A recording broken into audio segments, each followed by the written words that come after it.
So, do you want to know a secret? This is how buyer's agents set their clients up for success and how they provide exemplary service and have that reputation where they have word of mouth repeat clients because they're so good at their job. And do you know why?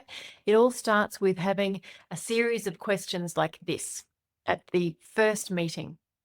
So that's why I'm asking you these questions. Please don't discount the importance of them. You don't have to dwell on them for very long, but you may find that you do dwell on a couple of these for a bit longer than others. And also, if the whole purpose of module one is if you are able to share these thoughts with someone else, you can use that other person as a sounding board and you can then clarify your goals. The other important part about module one is if you're purchasing a home with a partner, we are getting all of the compromises identified at the beginning of the project.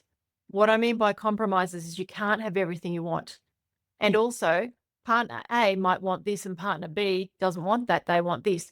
And so it's about having these discussions now before you start to realize when you've been looking for 3 or 4 months that there's friction there because we haven't identified these issues and spoken to each other about them.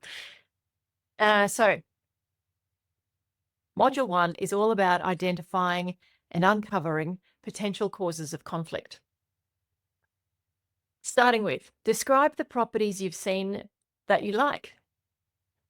And please include a couple of addresses. So we would ask our clients as buyer's agents, we would ask our clients, what have you seen that you liked? And they'll tell us, yeah, we really liked this one on 34 George Street and we fell in love with this one on 17 Simon Street.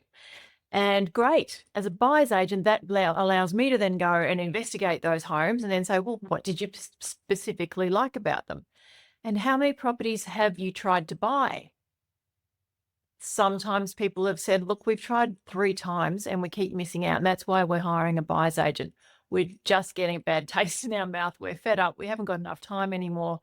And we don't want to give up, but we need somebody else to take over the project for us. So explaining what happened. If you are one of my coaching clients, I will, when I'm coaching you one-on-one, take you through this and ask you these questions so that I can ensure that you are thoroughly understanding and comprehending the situation. And then I do too, so I can help you. Do you think you've missed out on too many homes and why? How long have you been looking? Do you think you're being too picky? That's a small box for a very big question. Do all those involved in this purchase completely agree on all points? What are the prickly topics? So somebody, like I said before with the swimming pool, somebody might love a swimming pool and the other person's like, yeah, but I'll be the one looking after it.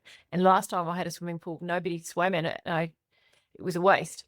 And so that's a prickly topic. Another prickly topic might be that you want a garden big enough to have a dog, but nobody in the family wants the dog except one person, So fleshing out these areas of conflict and compromise at this point, having those conversations and coming up with, okay, so we're not going to get the dog, but maybe I can have blah, blah. I'm not going to say the swimming pool. They're too big. They're really big ones. Do you think your budget is realistic? Okay, that's an interesting one. The sales agents have these same questions in reverse. Their question would be to the seller, why do you think the home hasn't sold? Do you think your expectations for the sale price are too high? And so it's just in reverse. Where are you looking? That's a great question. And to be able to discuss that and come up with 3 bullet points for that question, for example, with your partner, it is so helpful. It is so helpful to say, okay, we're looking in these areas. Don't worry, in module 3, you'll get sick of looking because I will teach you how to look for everything and anything. And finally on this one, are you ready to buy now? So after answering those questions, are you ready to buy now? Is there something that's getting in the way? Another small box for a big question. But even if you just ask each other those questions and Answer honestly. If you're in a partnership, answer honestly. This is a great conversation starter about your home search so far.